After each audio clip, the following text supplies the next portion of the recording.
तो target with PS Parihar channel में आपका स्वागत है। आइए शुरू करते हैं और देख लेते हैं कि दैनिक सायंकाल समाचार के इस वीडियो में विद्यार्थी जीवन से संबंधित कौन कौन सी सूचनाएं हैं। तो वीडियो को जल्दी से लाइक कर दें, शेयर कर दें। जिन छात्रों ने चैनल को अभी भी सब्सक्राइब न किया हो तो जल्दी से सब्सक्राइब कर लें ताकि आप लोगों को इसी प्रकार की ऑथेंटिक अपडेट से सबसे पहले मिलती रहे। आगे बढ़ने से पहले एक सूचना है विद्यार्थियों के लिए, जो विद्यार्थी प्रयागराज में रहकर के टीआरई 4 की ऑफलाइन कोचिंग करना चाहते हैं। आपको पता होगा कि सुबह के समाचार पत्रों के माध्यम से ये जानकारी दी गई थी। टीआरई 4 का विज्ञापन जल्द जारी होगा और टीआरई 4 के बाद में शारीरिक और संगीत शिक्षकों की बहाली, और ये भी जानकारी दी गई थी आज के समाचार पत्रों में कि टीआरई 4 44,000 पदों पर भर्ती है। तो उसके लिए प्रयागराज में एक बड़ी कोचिंग आ गई है, द ऑफिसर्स एकेडमी, जिसे आप लोग यहाँ पर देख सकते हैं। और इस संस्थान ने टीआरई 1, टीआरई 2, टीआरई 3 में रिकॉर्ड सिलेक्शन दिए हैं। और यहाँ पर लिखा भी है, नीचे आप लोग देख सकते हैं, पढ़े उनसे जिन्होंने 1 लाख से ज्यादा छात्रों को सरकारी शिक्षक बनने में मदद की है। इनका ये कॉन्टैक्ट नंबर है 7739295552। और ये जो ऑफलाइन कोचिंग है ये है आनंद भवन के पास, स्वराज भवन के जस्ट सामने, कामधेनु रेस्टोरेंट के बगल में। वहीं पर इनका ऑफिस, वहीं पर क्लासेस भी चलती हैं। तो आप लोग जाकर के अपनी ऑफलाइन तैयारी यहाँ पर कर सकते हैं। इनके यहाँ पर 23 फरवरी से ये बैच स्टार्ट हो। चलिए शुरू करते हैं, बात कर लेते हैं उत्तर प्रदेश अधीनस्थ सेवा चयन आयोग की। तो यूपीएससी बहुत बड़ा बदलाव करने जा रहा है, जिसको लेकर के पहले भी जानकारी दी गई थी कि उत्तर प्रदेश अधीनस्थ सेवा चयन आयोग में अब जो डीवी होती है उसमें बड़ा बदलाव होगा, अब ऑनलाइन डीवी होगी।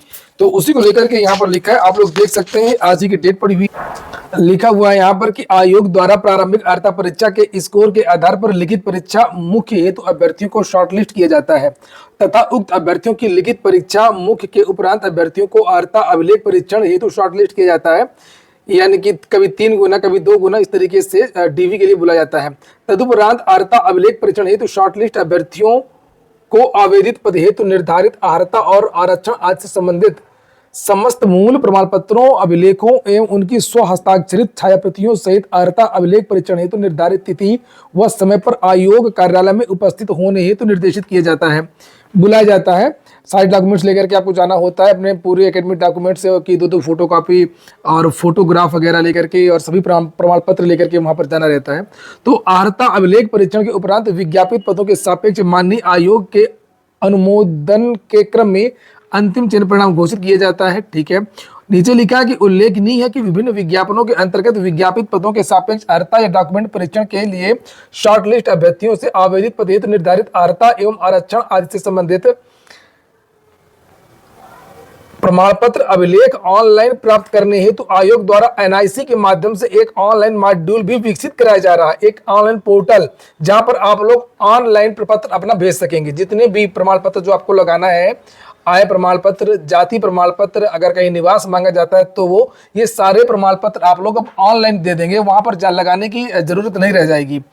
और वही लिखा है यहाँ पर कि तदनुसार अभ्यर्थियों द्वारा आवेदित पद हेतु निर्धारित अनिवार्य अर्हता एवं आरक्षण आदि से संबंधित समस्त प्रमाण पत्र अभिलेख केवल आयोग की आधिकारिक वेबसाइट निर्धारित पोर्टल upssc.gov.in के माध्यम से अपलोड किए जाएंगे। किसी अन्य माध्यम से प्रेषित किए गए अभिलेख अब स्वीकार नहीं होंगे। जो भी डॉक्यूमेंट्स वहां पर जमा होते हैं अब ऑनलाइन ही जमा होंगे। अभ्यर्थियों द्वारा अपलोड किए गए अभिलेखों के आधार पर पात्र अर्ह पाए जाने की दशा में संबंधित पद हेतु नियमानुसार चयन संबंधी कार्रवाई की जाएगी। उसके बाद में आपका जो प्रमाण पत्र वगैरह वो लोग ऑनलाइन चेक करेंगे और उसके बाद में फिर आपका जो फाइनल रिजल्ट जारी होगा, जैसे अभी डीवी के बाद रिजल्ट जारी होता है उसी तरीके से। अर्हता अभिलेख परीक्षण हेतु घोषित परिणाम में सम्मिलित होने, अभिलेख अपलोड किए जाने अथवा चयन के किसी चरण में सम्मिलित होने के आधार पर अंतिम चयन हेतु किसी प्रकार का दावा स्वीकार नहीं किया जाएगा। अभ्यर्थियों द्वारा अपलोड किए गए अभिलेखों प्रमाण पत्रों की स्वीकृति अस्वीकृति के संबंध में आयोग का निर्णय ही अंतिम निर्णय होगा। तो आयोग तय करेगा कि आपका प्रमाण पत्र सही है कि नहीं सही है। तो नीचे लिखा कि अतएव आयोग के विभिन्न विज्ञापनों के अंतर्गत अब अभिलेख परीक्षण हेतु समय समय पर शॉर्टलिस्ट होने वाले अभ्यर्थियों को सूचित किया जाता है कि आयोग की आधिकारिक वेबसाइट निर्धारित पोर्टल पर ऑनलाइन माध्यम से अभिलेख अपलोड करने के संबंध में विस्तृत सूचना, निर्देश, लिंक यथाशीघ्र प्रकाशित किए जाएंगे। अब जो डॉक्यूमेंट वेरिफिकेशन होता है अब ऑनलाइन आपकी डीवी होगी। लेकिन बहुत सारे प्रश्नों के उत्तर अभी नहीं दिए गए हैं। जैसे यहाँ पर ये तो लिखा है, बार बार और कई बार लिखा है कि अर्हता अभिलेख परीक्षण हेतु समय समय पर शॉर्टलिस्ट किए जाने वाले अभ्यर्थियों को सूचित किया जाता है।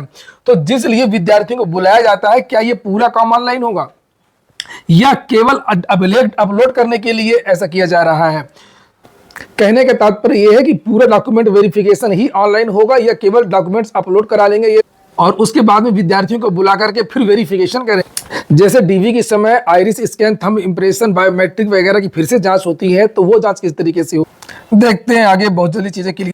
जैसे मुझे कोई जानकारी मिलेगी मैं आपको बताने की कोशिश करूँ, और उम्मीद है कि यूपी SSSC से बहुत जल्द अभी AGTA और बहुत सारी भर्तियों के रिजल्ट आने वाले हैं, वहीं से मामला पूरा क्लियर हो जाएगा कि किस तरीके से क्या चीजें होंगी। जो डीवी के लिए अभी बहुत सारी भर्तियों के रिजल्ट और भी जारी होने हैं, तो उसमें भी मामला क्लियर हो जाएगा। अगली जो सूचना है वो लोअर की वैकेंसी को लेकर के है, और ये नया पत्र है, आप लोग यहाँ पर देख भी सकते हैं। फरवरी 2026 यहाँ पर डेट पड़ी हुई है, और किसी ने पूछा है लोअर की वैकेंसी को लेकर के, तो यहाँ पर ये जानकारी इन्होंने दिया है, ये देख सकते हैं आप लोग। प्रेषक है उप सचिव नोडल अधिकारी IGRS, जो किया है उत्तर प्रदेश अधीनस्थ सेवा चयन आयोग, और इन्होंने भेजा है लोक शिकायत अनुभाग मुख्यमंत्री कार्यालय को। बताया लोअर की वैकेंसी को लेकर के क्या चीजें चल रही हैं। लिखा है उक्त के क्रम में संबंधित अनुभाग से प्राप्त आख्यानुसार अवगत कराना है कि सम्मिलित अवर अधीनस्थ सेवा परीक्षा का विज्ञापन यथाशीघ्र प्रकाशित किए जाने हेतु तैयार किया जा रहा है। तदनुसार प्रकरण निक्षेपित विलोपित करने का कष्ट करें। मतलब अधियाचन आ चुका है और अधियाचन में कोई समस्या नहीं है। अगर कोई समस्या होती तकनीकी, आरक्षण या कुछ भी अनुमोदन आदि की, तो ये लगता है कि अभी वैकेंसी में देरी हो सकती है, लेकिन ऐसा कहीं कुछ भी नहीं है। इसमें बस क्लियर कट ये लिख दिया गया है कि यथाशीघ्र विज्ञापित किए जाने हेतु तैयार किया जा रहा है। तो आपका विज्ञापन तैयार हो रहा है, और यहाँ पर इसमें आप लोग तारीख भी देख सकते हैं। ये कब की तारीख पड़ी हुई है, ये 7 फरवरी 2026 की आज ही की डेट पड़ी हुई है। वंदना त्रिवेदी उप सचिव है नोडल अधिकारी। लेकिन एग्जैक्ट ना पूछा करिए, अगर एग्जैक्ट बताने लगेंगे ना सब, तो फिर यूपी SSSC वाले बदल देंगे, फिर तो वो विज्ञापन उस दिन नहीं देंगे ना उस तारीख को देंगे।